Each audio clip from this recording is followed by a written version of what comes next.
विज्ञापन के गुरु पीयूष पांडे, जिन्होंने कई सारे बड़े बड़े विज्ञापन बनाए हैं, उनका निधन हो गया है।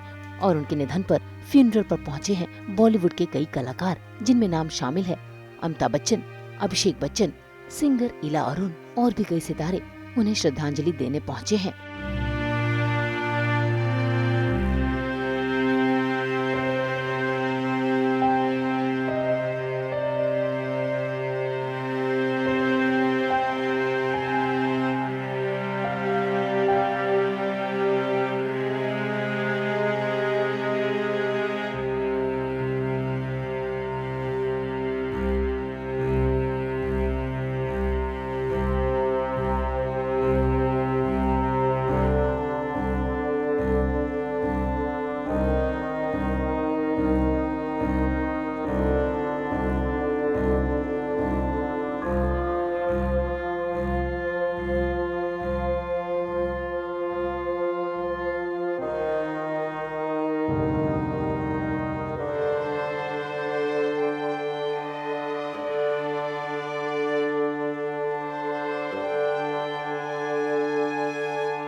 देखिए पीयूष जी का जाना जो है वो एक एंड ऑफ ईरा है, एक ईरा ख़त्म हो चुका है। इसके बाद मुझे लगता है कि ऐसी पर्सनालिटी आएगी भी, क्योंकि पीयूष जी ने जो देश को दिया है वो मुझे लगता है किसी ने दिया हो, देगा। सबसे बड़ा इनका जो कंट्रीब्यूशन है हमारी कंट्री के लिए वो है पूरी एडवर्टाइजिंग की दुनिया को इन्होंने इंडियनाइज किया। एडवर्टाइजिंग की दुनिया जो है बहुत ही इंग्लिश ओरिएंटेड हुआ करती थी, और ये कहा जाता था कि advertising means English and other foreign languages. इन्होंने अपने ज़िद पे, अपने बलबूते पे, अपने टैलेंट से पूरी एडवर्टाइजिंग इंडस्ट्री को हिंदी और इंडियन लैंग्वेजेस में कंट्रीब्यूट किया।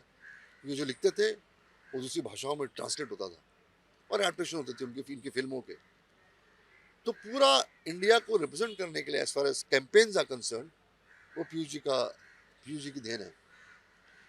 सबसे बड़ी एक और देन जो पीयूष जी ने दी अपने अपने लाइनों से, अपने शब्दों से, वो ये कि इन्होंने देश को रिप्रेजेंट किया, देश की अखंडता को, देश के कल्चर को। भरा हुआ देश हमारा जो है, इन्हें जब लिखा मिले सुर मेरा तुम्हारा, मुझे लगता नहीं कि इससे बड़ा गाना, इससे बड़ी लाइनें आगे भी कोई लिख सकेगा या अभी तक लिखा है। करेक्ट तरीके से इन्होंने अपने कंट्री को रिप्रेजेंट किया और क्या कमाल का लिखा इन्होंने। उसके बाद जितने भी इनकी कैंपेन्स हैं, एक ऐड को, एक कैंपेन को या एक लाइन को बोलने की कोई ज़रूरत नहीं है, दुनिया जानती है इनको। इसलिए देखिए आप किस तादाद में लोग आए हुए हैं, विदेश से लोग आए हैं इनके अंतिम दर्शन के लिए। तो ये अपने आप में बहुत बड़ी पर्सनैलिटी थी Piyush ji, larger than life size. हम वेट करते थे कि अब अगला क्या बोलेगा ये आदमी, और कहीं भी किसी भी जगह पे किसी भी तरीके से इस शख्स में किसी किस्म का एरोगेंस नहीं, किसी किस्म का ईगो नहीं, किसी किस्म का बड़प्पन नहीं। ये हंसते खेलते बोल देता था, हंसते खेलते लिख देता था। He was actually a God of literature, God of words. और इसकी कलम जो है वो, इनके अब्सेंस में भी लोग इसको याद करते रहेंगे और लोग भूलेंगे नहीं। और मुझे लगता है कि इनका प्रेजेंस जो है, इनके कामों से, इनकी राइटिंग से, इनके शब्दों से, वो ता जिंदगी हमारे देश में, हमारे दिमाग में, दिलो दिमाग में ये हर वक्त जिंदा रहेगा। जी, मैं ये कहना चाहती हूँ कि ये तो कोई वैसे मौका नहीं है कि मैं इंटरव्यू दूँ। मैं ये कहूँगी भैया को ना प्रेस वाले बहुत पसंद थे, और वो कोई भी पेपर हो, छोटा पेपर हो, बड़ा पेपर हो, अगर वो उनसे कहते थे आप 2 मिनट बात करेंगे तो वो ज़रूर करते थे। इसलिए मेरा कर्तव्य है कि मैं आप सबसे बात करूँ। तो 7 बहनों के भाई हैं, दिल में बहुत दर्द है, बहुत ही कह नहीं सकते हैं कि किस दौर से हम गुजर रहे हैं। पर मैं यही कहूँगी उनकी तरफ से सारे एडवर्टाइजिंग फैमिली को, ओएनएम को, उनका जो बड़ा परिवार है, जो 30 सेकंड का 45 साल का जो उनका साथ है, उन सबको मैं धन्यवाद दूंगी। आम जनता को जिनके लिए उन्होंने ऐड बनाए, उनको धन्यवाद देना चाहूँगी कि उन्होंने उनके ऐड इतने पसंद करे, और उनको पसंद था कि रिस्पांस क्या है। अब मैं कैसे बताऊं, भैया देखो कितना प्यार करते हैं लोग, जगह जगह सब तुमको इतने प्यार से बुला रहे हैं। अब हम वहाँ जा रहे हैं शिवाजी पार्क, और वहाँ पे देश और इंडस्ट्री के लिए तो मुझे पता नहीं, वो देश को प्यार करते थे। ये तो ऐसा है ना, आज का ज़माना ऐसा है कि आदमी जाता है 7 दिन बाद सब भूल जाते हैं। तो खाना पूर्ति करने के लिए भैया क्रिकेट खेलते थे, तो हमेशा कहते थे एक कैप्टन एक लीडर नहीं है। उन्होंने 100 लीडर पैदा करे हुए हैं, तो पीयूष के जाने के बाद और 100 लीडर आएंगे, और 100 लीडर आगे बढ़ेंगे। जितना अच्छा काम करेंगे वही उनकी श्रद्धांजलि होगी।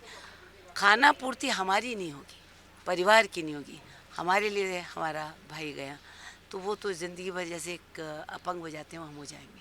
पर सबका बहुत बहुत धन्यवाद। Thank you.